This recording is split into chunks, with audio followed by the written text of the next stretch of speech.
असं आहे की गेले अनेक वर्षापासून, हजारो शेकडो वर्षापासून ही पंढरपूरची वारी म्हणजे लोकांचा खूप असा त्या वारीकडे बघण्याचा धार्मिक दृष्टिकोन, भावनिक दृष्टिकोन आणि साक्षात पांडुरंगालाच आम्ही भेटतोय अशा पद्धतीचा भाव हा वारकऱ्यांच्या प्रति होता।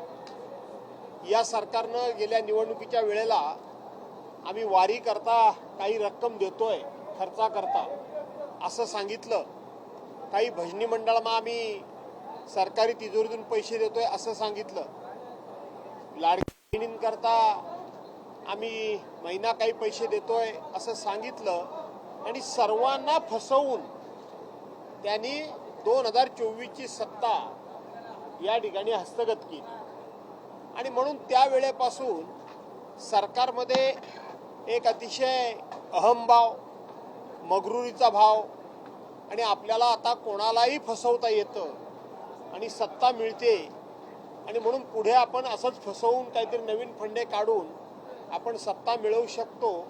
त्यामुळे कोणाच्याही भावनेंचा, कोणाच्याही मागणीचा आदर करायचा नाही, अशाच पद्धतीनं सरकारचं वागणं हे वारकऱ्यांच्या प्रती आहे। वारकऱ्यांच्या प्रती सरकारचं असंच वागणं आहे। छोट्या छोट्या गोष्टी ज्या काही देत आहेत त्याच्यावरती कोणाचे फोटो, कोणाची जाहिरात, अरे आयुष्यभर तुमची जाहिरातच चालू आहे, पण किमान त्या वारकऱ्यांच्या प्रती तुमच्या मनामध्ये नम्रभाव असला पाहिजे, सेवेचा भाव असला पाहिजे, देवाच्या प्रती तुमचा भक्तिभाव असला पाहिजे। परंतु यांचा फक्त खुर्ची आणि सत्ता भाव आहे, त्याच्यामुळे हे वारकऱ्यांच्या बाबतीत असं घडतंय। परंतु सर, काल सभागृहात तुम्ही अतिशय महत्त्वाचा मुद्दा मांडला की मुंबई पुणे हायवेवरती हजारोंच्या संख्येने तंबाखू लावले, त्यामुळे गाड्या अद्यावत असताना देखील अशा पद्धतीने हे लावणं योग्य नाही, तुम्ही मुद्दा मांडला। त्याच्यावरतून फार सभागृहात गदारोळ उपस्थित झाला। सभागृहातले वरिष्ठ नेते बोलत असताना सातत्याने सत्ताधारी पक्षाचे काही आमदार जे आहेत ते त्यांना अडवण्याचा प्रयत्न करत असतात। ही प्रथा योग्य आहे का? ही काय नवीन असं आहे की अतुल भातखळकरांसारखे एक उथळ स्वभावाचे आमदार हे असे उद्योग करतात। यापूर्वी आपण आयुष्यभर विरोधी पक्षात होतो आणि त्यावेळेला आपण सातत्यानं जे सत्ताधारी होते त्या सत्ताधाऱ्यांच्यावर एवढी टोकाची टीका करत होतो, खोटी टीका करत होतो, रोज नॅरेटिव्ह पसरवत होतो। त्यावेळेला सत्ताधाऱ्यांनी विरोधकांची टीका ही टीका म्हणून नाही तर विरोधकांचे विचार म्हणून ती सत्ताधाऱ्यांनी स्वीकारली। पण आता यांना असं वाटतं की आम्ही जे खोटं बोलतोय, आम्ही जे खोटं करतोय त्याच्याबद्दल सुद्धा विरोधकांनी काही बोलू नये अशी यांची नेहमी धारणा असते। आणि मग अतुल भातखळकरांसारखा अतिशय उथळ स्वभावाचा आमदार हा नेहमी असं समजतो की सगळं जे काय अक्कल आहे, सगळं जे काय ज्ञान आहे ते फक्त आणि फक्त देवानं मलाच दिलंय, म्हणजे त्यांनाच दिलंय अशी त्यांची समज असते। आणि म्हणून समोरच्या माणसाला बोलत असताना अतिशय तुच्छतेनं बोलायचं, अतिशय उर्मटपणे बोलायचं, अतिशय अहंकारनं बोलायचं आणि सर्वज्ञ मी आहे अशा एका घमेंडीमध्ये बोलायचं, हा त्यांचा नेहमीचा प्रकार आहे। त्यांनी असा अनेक वेळा प्रयत्न केला आणि म्हणून कालच्या वेळेला शेतकऱ्यांचा प्रश्न होता। पाऊस पडून ज्या ठिकाणी नुकसान झालं, माणसं मेली, गुरंढोरं मेली, रस्ते खचले, पूल पडले, मिशिंग लिंक त्या ठिकाणी त्याची संपूर्ण नाचक्की झाली, अशा प्रश्नावर आम्ही चर्चा उपस्थित केली होती। तिथे सुद्धा त्यांनी ज्या आविर्भावात बोलत होते त्यामुळं त्यांची जागा मला दाखवणं भाग पडलं। त्यांनी यापूर्वी सुद्धा 2 वेळा माझ्याबद्दल असं बोलले होते की तुम्ही पक्ष बदलू आहात। मी त्यांना कधीच काही बोललो नव्हतो, परंतु माननीय राज ठाकरेंची एक मुलाखत हेच अतुल भातखळकर त्यांच्याकडे गेले होते आणि सांगत होते की भाजपवाले मला तिकीट देत नाही आहेत। आणि मग राज ठाकरेंनी तिथून फोन केला आणि माननीय गडकरी साहेबांना कळवलं की हा तुमचा आमदार माझ्याकडे आलाय, हे मला काही योग्य वाटत नाही तुमच्या मैत्री खातर, म्हणून मी तुम्हाला कळवतोय। कोणाला सांगता निष्ठेच्या गोष्टी? सांगता कोणाला? तुम्हाला कोण कुठे विचारत नाही म्हणून आहात तिथे पडून आहात। आणि म्हणून कारणाशिवाय दुसऱ्याचा उपमर्द करावा अशा लोकांना कधीतरी त्यांची जागा दाखवावी लागते, म्हणून मला ती काल दाखवावी लागते। काल अशा पद्धतीने म्हणजे सातत्याने हे सभागृहात होतं, वरिष्ठ सभागृहातले नेते किंवा विरोधी पक्षातले नेते बोलायला उभे राहिले तर वारंवार काही आमदार जे आहेत ते त्यांच्यावरती धावून जातात किंवा त्यांच्यावरती खालच्या शब्दाने बोलत असतात सातत्याने। या गोष्टी, म्हणून ते असे आमदार उभे करणार आहेत. असं आहे की मुळामध्ये भारतीय जनता पार्टीची एकंदरीत परंपरा आणि आताची पद्धत तुम्ही बघितली तर आम्ही कोणाला बद्दल काही बोलू, ते खरं आहे की खोटं आहे याचं काही देणं घेणं नाही, ते लोकांनी विरोधकांनी ऐकावं, पण आमच्याबद्दल मात्र कुणी काय बोलायचं नाही.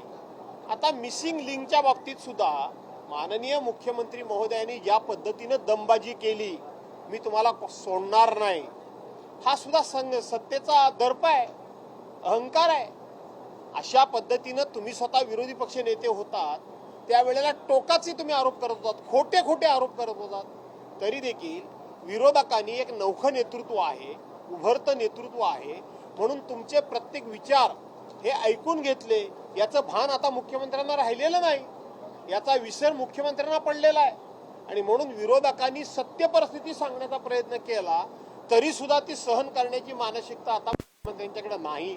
याचं कारण देशामध्ये फक्त आणि फक्त आम्हीच हा जो अहंकार आहे त्याचा हा परिणाम आहे. मुख्यमंत्री म्हणजे महाराष्ट्र आहे का? कारण की मुख्यमंत्री बोलले की माझी बदनामी करा पण महाराष्ट्राची बदनामी करू नका. पण तेच मुख्यमंत्री ज्यावेळेस विरोधी पक्षात होते त्यावेळेस मात्र मुख्यमंत्र्यांच्या या वक्तव्याचं छोट्या छोट्या क्लिप्स खूप मोठ्या प्रमाणामध्ये रील्स व्हायरल झालेले आहेत. मुख्यमंत्री पहिल्यांदा काय बोलायचे आणि आता काय बोलतायत. हेच मुख्यमंत्री विरोधकांना कसे सांगत होते की तुम्ही म्हणजे महाराष्ट्र नाही, तुम्ही म्हणजे महाराष्ट्र नाही, आणि आता ते स्वतःला असे समजायला लागलेत की मी म्हणजे महाराष्ट्र.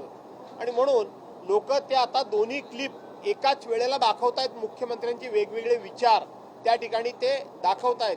महाराष्ट्राचा अपमान हा मुख्यमंत्र्यांच्या वक्तव्यामुळे झाला की त्यांच्या कृतीमुळे झाला. वेगळा विदर्भ करून महाराष्ट्राचे तुकडे पाडण्याचं नेतृत्व कोण करत होतं ते सर्वांना माहित आहे.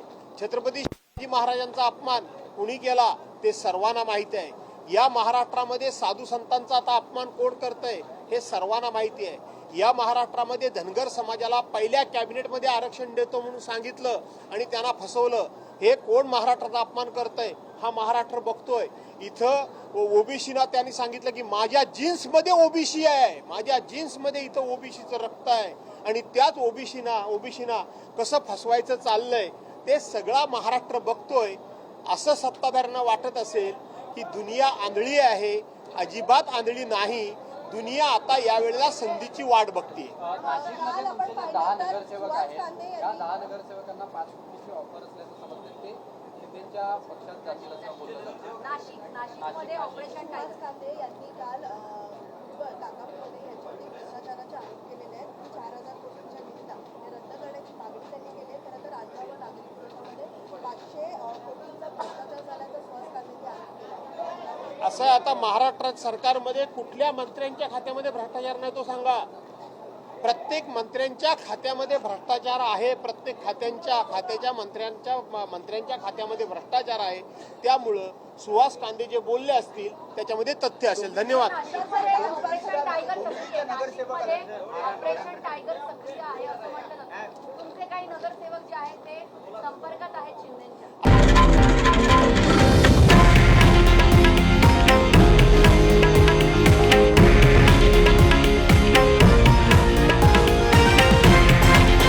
हे आहे देशातील नंबर 1 न्यूज नेटवर्क आणि आपण पाहत आहात TV9 मराठी, एकमेव.